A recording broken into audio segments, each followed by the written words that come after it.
Hey guys, so for those of you that don't know me, my name is Holly Pierce and I'm an independent Scentsy director. So I'm going to show you the follow-up system that I have found that works for me. Now, this is not my system that I came up with. I took inspiration from other leaders and honestly I follow it a lot like Jessica Villarreal does hers.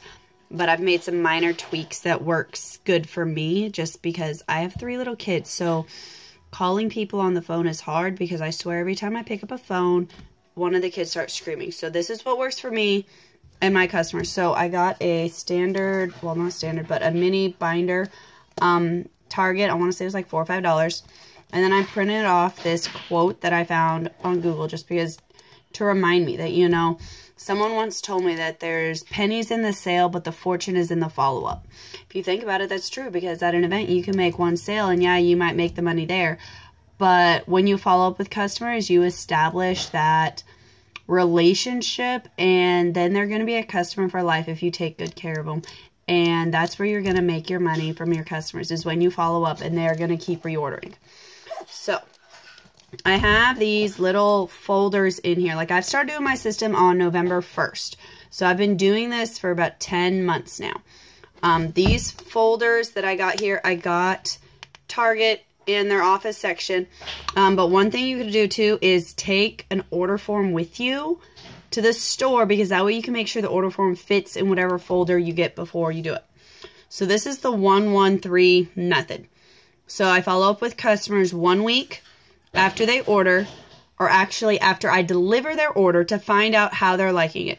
So a normal message for me would be, hey Jessica, I just wanted to follow up with you and see how you're liking the new scents and warmer you got from me last week at the fair.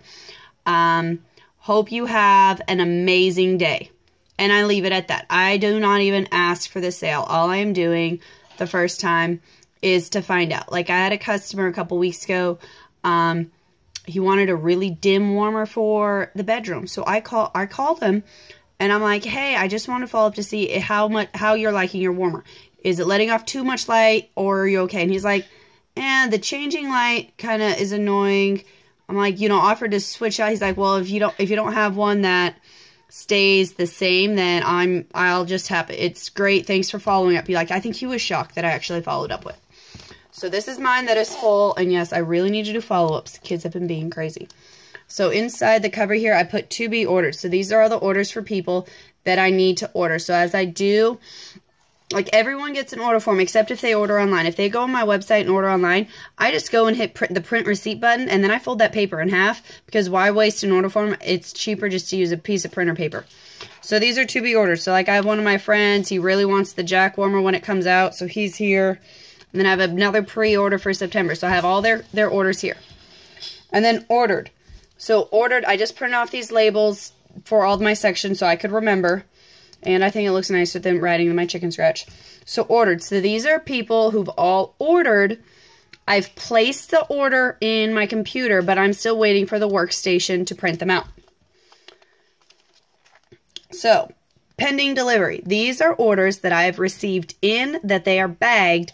And I am just waiting to meet up with a customer, or we haven't set a time, or they haven't gotten back to me that I have their order in. We haven't set up a time for me to deliver it yet.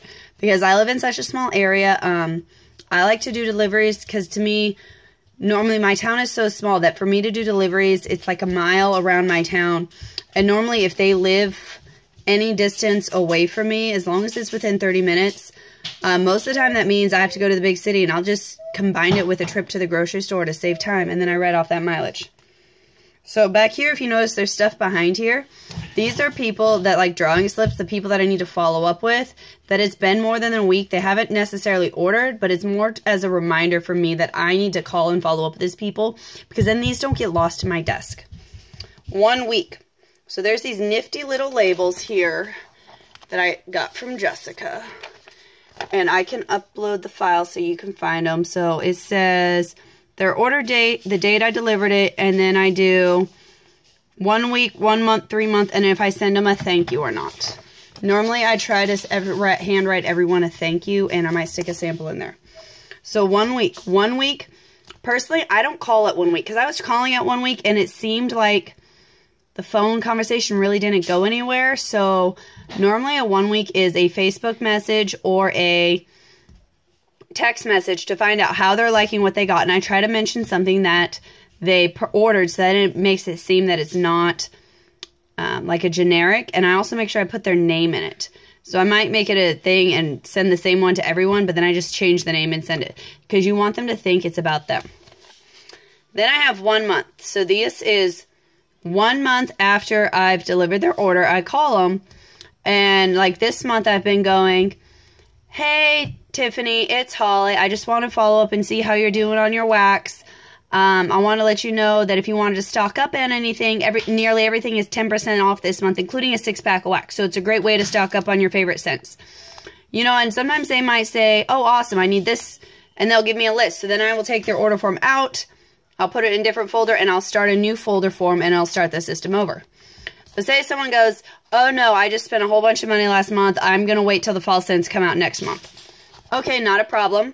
Their order form then goes in the 3 months. And I put all these ones in backwards just because that way when I'm getting to the day, I can look and go, oh, I just flip it open each day and go, what date is on the top? And know that that's who I need to follow up with. Some people do just like a certain day each week that they follow up with. Me personally, I try to do 15 to 20 minutes every day because it's easier for me to do things in 15 to 20 minute time frames with kids underfoot.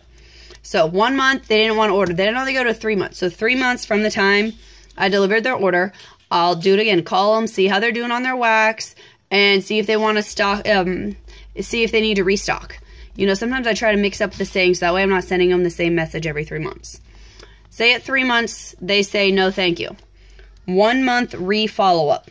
So at 3 months, they don't order. So I'm going to follow up with them at 4 months, at 5 months, and then at 6 months. If after 6 months they still haven't ordered, then they go into the 3 month re-follow-up. And here you can see I start writing in Sharpies because Sharpie is easier to write on the back of order forms than pens.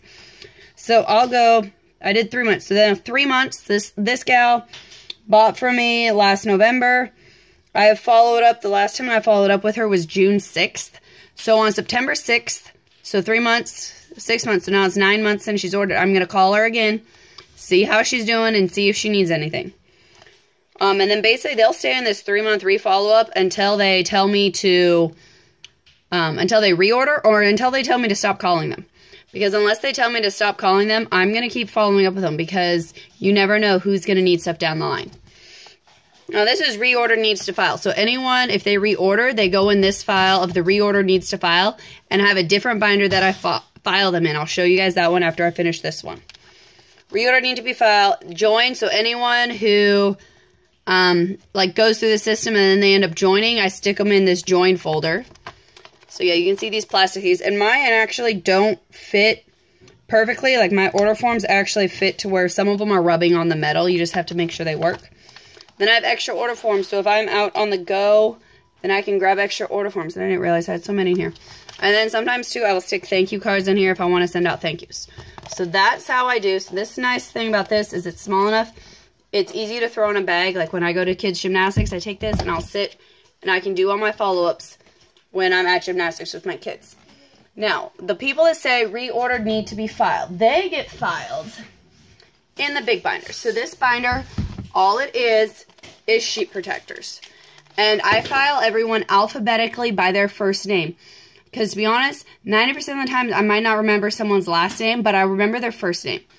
So I was doing the customer information sheets, but when I switched to this new system, all I do is they just get a sheet protector with all their orders. Because that way, say my friend Dondi goes, Holly, what was that scent I ordered last time that I really, really liked? I can just go here, pull out all her order forms, and go, okay, you liked this, this, and this scent. And I know exactly what she's ordered, and it's all right here. So if someone's trying to remember what's that brown scent I ordered last year, I can look at their order forms. So this is all my customer order forms, and realistically, I don't get rid of them. If need be, I start a second binder, and I'll split it up by name. But I keep all my customer order forms, because that way, you never know who's going to come back. And really, they only go in that binder, too, after they leave this binder, which means they've reordered from me. Now, for those people who've ordered online, let me see if I can find one. Oh, here's one. So this person ordered online, so I just went and printed off their receipt, put the sticker down here at the bottom, and then I just stick this in like it was folded in half. I mean, I could cut off this other paper for scratch paper, and then just stick it in there just like a normal order form. So, hope this video has helped you do follow-ups. And like I said, this isn't my idea. I just found what works good for me. So, take it, tweak it, you know, put a couple systems together and do what works best for you and your customers. This was what works great for me and mine, and this has been the system I've stuck with the longest because it has worked. And remember, consistency counts. So if you are consistently following up with your customers, you will see results. Don't just do a blanket post on Facebook. Follow up individually, and I can't wait to see how far your business can grow.